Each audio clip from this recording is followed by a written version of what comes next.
Hi friends, स्वागत है आपका अपने YouTube channel cricket talk with Sumit पे, जहां पर क्रिकेट की एक इन डेप्थ एनालिसिस की जाती है और अपनी एक व्यू पॉइंट रखी जाती है। जो भी गतिविधियां क्रिकेट फील्ड पर हो रही होती हैं या फिर क्रिकेट फील्ड के बाहर हो रही होती हैं। तो आज जैसा कि एक इंपॉर्टेंट मैच खेला जाना था, इंडिया वर्सेस साउथ अफ्रीका का पहला ओडीआई मैच, जो कि कानपुर के लखनऊ के अटल बिहारी वाजपेयी स्टेडियम पर खेला गया। और इंडिया ने टॉस जीता और टॉस जीतने के बाद इंडिया ने यहाँ पर पहले बॉलिंग करने का फैसला लिया। इंडियन टीम ने बहुत स्टार्टिंग में बहुत ज़बरदस्त बॉलिंग की और अच्छी लाइन लेंथ का मेंटेन किया। इंडियन टीम की जो स्क्वाड थी ऑलमोस्ट सेम थी, और जो मैंने जो प्रिडिक्ट किया था उसमें से इंडियन टीम की स्क्वाड्स में दीपक चाहर को हटा करके आज आवेश खान को खिलाया गया था, जो कि एक सही फैसला भी था, क्योंकि दीपक चाहर को टीम इंडिया इंजरी नहीं कराना चाहती थी कि अगर ऐसे पिच पर जहां पर वेट आउटफील्ड हो और जहां पर बारिश बहुत हुई हो, उस पिच पर आप दीपक चहर को उतार करके अगर वो इंजर्ड हो जाते हैं तो फिर इंडिया को एक बहुत बड़ा डेंट लगता अपने T20 वर्ल्ड कप के जो मिशन है उसके ऊपर। तो इंडिया ने आवेश खान को यहाँ पे सिलेक्ट किया।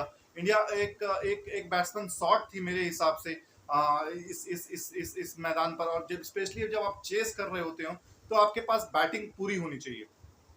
ये एक लर्निंग कप था। आज इंडियन टीम ये मैच जरूर 9 विकेट से हार गई, 9 रन से हार गई, बट क्रिटिसिज्म नहीं बनता है, क्योंकि इंडियन टीम यहाँ पर बिल्कुल नए रूप में उतरी थी और बिल्कुल यंग प्लेयर थे, यंग ब्रीड थी। लेकिन जो चीज़ मैं देखना चाह रहा था, जो चीज़ मैंने देखा, वो देख करके मुझे बहुत अच्छी लगा कि जो बॉलिंग यूनिट थी उन्होंने स्टार्टिंग में बहुत अच्छी बॉलिंग की। और साउथ अफ्रीका को ऑलमोस्ट 22-23 ओवर पर 100 रन पर 4 विकेट उनके ले लिए थे। आपके टेम्बा पावुमा, एडन मार्करम और आपके डीकॉक, इन सब का इंपॉर्टेंट विकेट ले चुके थे। और हेनरिक क्लासन और डेविड मिलर ने एक जबरदस्त इनिंग खेली, वहां से अपनी टीम को वापसी करवाई और 130 से 140 रन की पार्टनरशिप लास्ट विकेट तक लेकर के गए। और वो दो मतलब आपके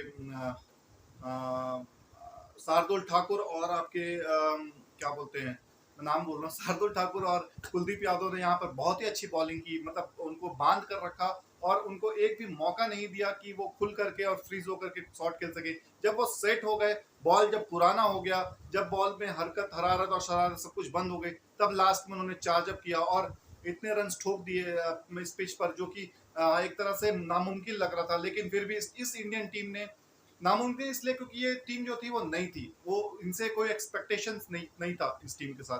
तो इस टीम ने आपको निराश नहीं किया।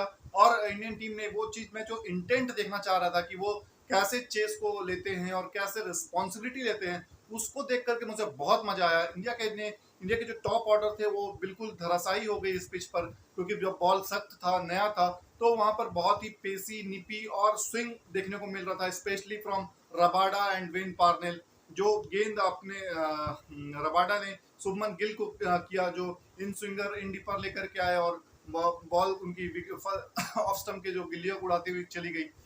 शुभमन गिल को समझ में ही नहीं आया, वहां पर इतना बड़ा गैप था बैट और पैड के बीच में, वहां से बॉल निकला और सीधा वो क्लीन बोल्ड हो गए और अपनी टीम को एक बीच मझधार में छोड़ करके चले गए। 8 रनों की, शायद मेरे ख्याल से उस समय 8 रन ही बने थे इंडियन टीम इंडिया के। उसके बाद जब बैटिंग करने के लिए आते हैं आपके ऋतुराज गायकवाड़ और आपके ऋतुराज गायकवाड़ आते हैं, और ऋतुराज गायकवाड़ और शिखर धवन सूझबूझ की थोड़ी बहुत पारी खेल रहे थे, लेकिन शिखर धवन भी वेन पार्नल की इन अंदर आती हुई गेंद पर प्लेड ऑन हो गए और अपना विकेट लूज करके चले गए। वह यहाँ पर फिर आते हैं ईशान किशन। चूंकि श्रेयस अय्यर का वो नंबर होना चाहिए था, लेकिन टीम मैनेजमेंट ने ये डिसाइड किया कि हम एक लेफ्ट हैंडर को भेजते हैं, तो लेफ्ट एंड राइट का कॉम्बिनेशन होगा, तो एक अच्छा मैच और कॉन्टेस्ट देखने को मिलेगा। तो यहाँ से टीम इंडिया ने अपने आप को बिल्कुल भी एक सेल में डाल दिया, और सेल में डालने के बाद वो बिल्कुल मतलब 10 ओवर में 12 ओवर में 24-25 रन तक ही बना पाए। मतलब वो बिल्कुल डिफेंड कर रहे थे और बॉल को पूरा सम्मान दे रहे थे। रन रेट उनके लिए बिल्कुल मसला नहीं था, क्योंकि इंडियन टीम में अगर कोई भी खड़ा हो जाए तो वो रन रेट को खींच के चला जाता है, इसलिए रन रेट के ऊपर वो तरजीह नहीं दे रहे थे, वो सिर्फ सर्वाइवल का गेम देख रहे थे। तो सर्वाइवल करने में वो कामयाब भी हुए और 12-13-14 ओवर तक वो सर्वाइविंग गेम खेले। उसके बाद फिर धीरे से वो अटैक करना चालू किए, स्पेशली आपके ईशान किशन और ऋतुराज गायकवाड़ ने। उसके बाद फिर चार्जअप करने के चक्कर में ईशान किशन अपना विकेट लूज कर गए, और जब स्पिनर आए इस पिच पर जब स्पिनर आए तो स्पिनर की भी गेंद एक अलग ही लेवल पर टर्न हो रही थी, शार्प टर्न जिसको बोलते हैं। मतलब अगर वो बॉल आगे पिच कर रहे थे तो पता नहीं चल रहा था कि वो अवे होगी या इंडी पर आएगी। तो जब ये दुविधा हो जाती है ना, तो बैट्समैन हमेशा कंफ्यूज होता है और वहां पर वो रिस्की शॉट्स खेलना चालू कर देता है। और उसी सिलसिले में आपके इंडिया के क्विक सक्सेशन में विकेट्स गिरे ऋतुराज गायकवाड़ और ईशान किशन के और इंडिया का टोटल 30 रन के आसपास 4 विकेट गिर गया था। और रन पर सिर्फ 14 या 15 ओवर में ही 30 रन के आसपास टीम इंडिया ने अपने अपने 4 बहुमूल्य विकेट खो दिए। उसके बाद आपके बैटिंग करने आते हैं श्रेयस अय्यर श्रेयस अय्यर। तो श्रेयस अय्यर और जब बैटिंग करने आते हैं तो वहां पर उसके अगले ही ओवर में आपके ईशान किशन भी अपना विकेट लूज करके चले जाते हैं।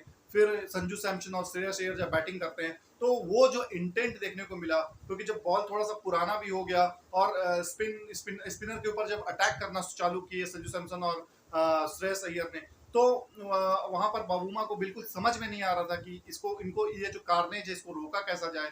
और उन्होंने फिर अपने पेस अटैक को लाए। पेस अटैक को जब लाए तो शॉर्ट बॉल के ऊपर भी उन्होंने ट्राई एंड टेस्ट किया श्रेयस अय्यर को, लेकिन श्रेयस अय्यर ने उसको निगेट करते हुए कुछ एक दो पुल देखने को भी मिले। तो वो पॉजिटिव फ्रेम ऑफ माइंड में नजर आ रहे थे। एक अच्छे रन चेस के लिए टीम इंडिया जा रही थी। और इसी क्रमशः में श्रेयस अय्यर ने अपने 50 रन भी पूरा किया, मुकम्मल किया। कुछ तकरीबन 35-40 बॉलों के खेल करके उन्होंने 50 ताबड़तोड़ रन बनाए थे। संजू सैमसन उनका बखूबी से साथ दे रहे थे।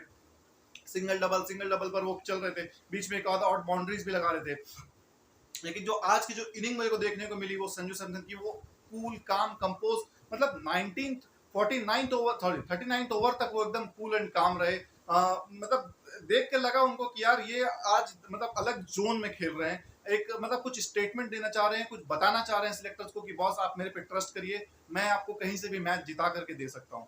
तो यहाँ से फिर श्रेयस अय्यर को जब चार्ज करना चालू किया तो श्रेयस अय्यर ने एक मतलब राइजिंग बॉल को उन्होंने हुक करने की कोशिश की और अगेन शॉर्ट बॉल की वो जो परेशानी होती है, लेकिन वो उस तरीके की आज वो नहीं नजर आई कि हाँ शॉर्ट बॉल पर वो आड़ा तिरछा होकर के खेल रहे हैं। एकदम कंपोज होकर के बैट पे वो थोड़ा बॉल ऊपर आ गया और सीधा जब वो पुल करने गए तो वो सीधा आपके लॉन्ग ऑन के ऊपर, सॉरी मिड ऑन के ऊपर कैच दे बैठे। और मिड ऑन के ऊपर वहां जब कैच दिया तो वो फ्रस्ट्रेटेड नजर आए। लेकिन वहां पर फिर टीम इंडिया ऑलमोस्ट वो चेज हार चुकी थी। वहां पर टीम इंडिया का टोटल उस समय स्कोर 135 के आसपास था।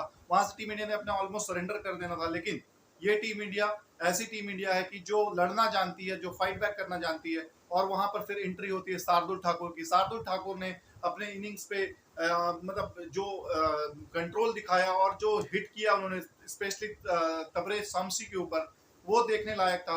और टीम इंडिया का धीरे धीरे धीरे करके उन्होंने टोटल जो था वो 200 तक लेकर के गए। एक समय पर ऐसा आ गया था कि 3 ओवर में टीम इंडिया को 45 रन मारने की जरूरत थी। और उस समय भी संजू सैमसन आड़ा तिरछा शॉट नहीं खेल रहे थे, एकदम कूल और काम रह रहे थे और हिटिंग वो स्पेशली करवा रहे थे शार्दुल ठाकुर से। लेकिन वहां पर जो एक ओवर जो उन्होंने लुंगी एनगिडी ने फेंका, जो 38th ओवर था, 38th ओवर में ऑलमोस्ट इंडिया ने 2 या 3 बॉल के अंदर अंदर 5-6 रन स्कोर कर लिया था। मतलब एक फर्स्ट बॉल वाइड थी, सेकंड बॉल पे बाउंड्री आ गई थी, तीसरे बॉल पे संजू सैमसन ने सिंगल लिया, चौथे बॉल पर आपके शार्दुल ठाकुर ने अपना विकेट लूज कर किया मारने के चक्कर में। तो वहां से थोड़ा सा मोमेंटम इंडिया की टीम की तरफ से अवे होना चालू हुआ, क्योंकि जब शार्दुल ठाकुर और आपके संजू सैमसन दोनों अटैक कर रहे थे तो दोनों तरफ से रन आ रहे थे और इंडिया टीम लग रही थी कि ये मैच निकाल सकती है हार के जबड़े से भी। तो उस समय जब शार्दुल ठाकुर आउट हुए, वहां पर एक गलती संजू सैमसन ने कर दी कि वो मिस कैलकुलेट कर गए। जो 39th ओवर था उसमें मतलब 37th ओवर के जो लास्ट बॉल थी, 38th ओवर की जो लास्ट बॉल थी उस पर वो सिंगल नहीं ले पाए और वो बॉल बीट हुए। उसकी वजह से अवेश खान को स्ट्राइक पर आना पड़ा और उधर से रबाडा बॉलिंग करने आए। तो इंडिया को उस समय 2 ओवर में 39 रन चाहिए थे। उस ओवर में उनको कम्युनिकेट करना चाहिए था संजू सैमसन को कि आप अवेश खान को कैसे भी आप सिंगल लेकर के मुझे स्ट्राइक दें और वहां से संजू सैमसन को अटैक करना था। लेकिन वो कैलकुलेशन गलती हुई और फिर अवेश खान बैटिंग चलाना चालू किए। 2 बॉल पे हिट नहीं हुई। उसके बाद वो फिर स्कोर हो गया 10 बॉल पे 39 रन चाहिए था। तीसरे बॉल पर वो आउट होते होते तीसरे बॉल पे वो ऑलमोस्ट आउट होते उन्होंने हिट कर किया और बॉल सीधी खड़ी हो गई, और जब सीधी खड़ी हुई तो वहां पर उनको सिंगल लेना था लेकिन वो डबल ले लिए। यहाँ पर वो जो चूक हुई ना, उसकी वजह से ये मैच मतलब इंडिया टीम मेरे को लगता है कि हार गई, नहीं तो एक मौका इंडियन टीम को जरूर मिलता यहाँ पर कि वो जीत के लिए जाते। तो यहाँ पे जब वो डबल लिया, डबल लेने के बाद फिर अगली बॉल पर अवेश खान फिर वैसे ही शॉट खेले और वहां पे वो आउट हुए। उसके बाद फिर लास्ट बॉल पे रवि बिश्नोई आए, रवि बिश्नोई ने भी सॉरी उसके बाद आपके कुलदीप कुलदीप यादव आए। यहाँ पर अगेन एक मिसकैलकुलेशन हुआ, यहाँ पर आपको रवि बिश्नोई को भेजना था क्योंकि रवि बिश्नोई बैटिंग कर सकते हैं और थोड़े बहुत हिट कर सकते हैं, क्योंकि हमने एशिया कप में भी देखा था उन्होंने लास्ट ओवर में लास्ट की 2 बॉलों पर 2 बाउंड्री लगाए थे और अटैक करके इंडियन टीम का स्कोर जो था वो थोड़ा कॉम्पिटिटिव पहुंचा दिया था। लेकिन यहाँ पे वीवीएस लक्ष्मण की जो मैनेजमेंट है उन्होंने गड़बड़ी कर दी और वहां पर कुलदीप यादव को भेजा। कुलदीप यादव पहले ही गेंद पर मारने के चक्कर में कैच दे बैठे और वहां पर इंडिया का एक और विकेट गिर जाता है, इंडिया 8 विकेट डाउन हो जाती है। अभी भी संजू सैमसन मतलब बॉलर सेंट पर ही थे, मतलब रनिंग क्रीज पर था, बैटिंग पर नहीं आए थे क्योंकि नियम अब चेंज हो चुके हैं। अगर बॉल ऊपर जाती है और आप हाफ रन ले लेते हो तो अब आप स्ट्राइक चेंज नहीं होगा, जो नया बैट्समैन है वही खेलने आएगा, क्योंकि 1 अक्टूबर से ये नियम चेंजेस हुए हैं। तो उसके बाद फिर जब कुलदीप यादव आउट होते हैं तो उसके बाद फिर रवि बिश्नोई बैटिंग करने आते हैं। उस समय रबाडा हैट्रिक पे होते हैं और रबाडा ने उस बॉल पर भी ऑलमोस्ट बीट किया रवि बिश्नोई को। रवि बिश्नोई को बीट करने के बाद फिर अगली बॉल पर लास्ट बॉल पर रवि बिश्नोई फिर अटैक करने जाते हैं और अटैक करने के चक्कर में वो कैच आउट हो जाते हैं, लेकिन वो नो बॉल हो जाती है। नो बॉल होने के बाद फिर इंडियन टीम को एक बॉल और मिलती है और रवि बिश्नोई उस बॉल को हिट करने जाते हैं, तो फिर वहां पर एज लग करके थर्ड मैन पे वो बाउंड्री हो जाती है और यहाँ से संजू सैमसन को 6 बॉलों पर ऑलमोस्ट 30 रन बनाने की दरकार होती है, जो कि एक इम्पॉसिबल टास्क होता है। यहाँ पर वो अगर थोड़ी सी सूझबूझ के साथ खेल लेते और रबाडा के ओवर में स्ट्राइक ले लेते तो बहुत कम रन मार्जिन होता, 24-25 रन है, तो वहां पर एक चांस लिया जा सकता था तबरेज, क्योंकि शमसी बिल्कुल भी मतलब 7 ओवर में उन्होंने 70 रन दिया था और बिल्कुल भी कंफर्ट नजर नहीं आ रहे थे। ऐसा लग रहा था कि वो बहुत डिस्कम्फर्ट में है, कॉन्फिडेंस पूरा गिरा हुआ है और बिल्कुल भी शेकी नजर आ रहे थे। और पहला गेंद पर जब शमसी उनको शॉर्ट बॉल करते हैं तो संजू सैमसन उनको छक्का मारते हैं, दूसरा बॉल फिर वही शॉर्ट बॉल पटकते हैं तो वहां पर बाउंड्री निकालते हैं, तीसरा बॉल पे भी बाउंड्री आती है। तो इस तरह से जो इंडियन टीम था, वो इंडियन टीम का जो स्कोर होता है वो 14 रन 3 बॉल पर पहुंच जाता है। चौथी बॉल पर फिर एक बाउंड्री आती है तो वहां पर 18 रन हो जाते हैं और इंडियन टीम को फिर लास्ट के तीनों बॉल पर 15 रन की दरकार होती है। 15 रन मारना बहुत मुश्किल होता है टीम इंडिया को, तो वहां पर जो लास्ट की जो दूसरी बॉल होती है, मतलब तीसरी बॉल में डॉट आ जाती है और फिर इंडिया टीम को 2 बॉल पे 15 रन चाहिए होते हैं। उसके बाद फिर सेकंड लास्ट बॉल पर Sanju Samson straight down the wicket में खेलते हैं और वहां पे एक बाउंड्री मिलती है। अभी एक बॉल पे 11 रन चाहिए होते हैं। उसके बाद फिर जो लास्ट बॉल होती है उसमें संजू सैमसन सिर्फ 1 रन निकाल पाते हैं और टीम इंडिया यहाँ पर 9 रन से ये मैच हार जाती है। लेकिन जो मुझे खास बात इस टीम के ऊपर क्रिटिसिज्म नहीं बनता है, जो मुझे खास बात नजर आई इस टीम पर कि वो इंटेंट दिखाई दी मुझे, वो रेस्पॉन्सिबिलिटी नजर आई कि ऊपर के जब 4 विकेट गिर जाते हैं उसके बाद भी हमारे पास डेप्थ है और संजू सैमसन उस स्टेज पर और आपके श्रेयस अय्यर वहां पर मैच को कंट्रोल करते हैं, मैच को धीरे धीरे आगे बढ़ाते हैं और वहां पे एक सूझबूझ की एक पारी खड़ी करते हैं। उसके बाद जब श्रेयस अय्यर आउट हो जाते हैं उसके बाद फिर एक पार्टनरशिप लगती है 60-70 रनों की बिटवीन शार्दुल ठाकुर और सैमसन की। तो ये चीज देख करके मुझे बहुत मजा आया।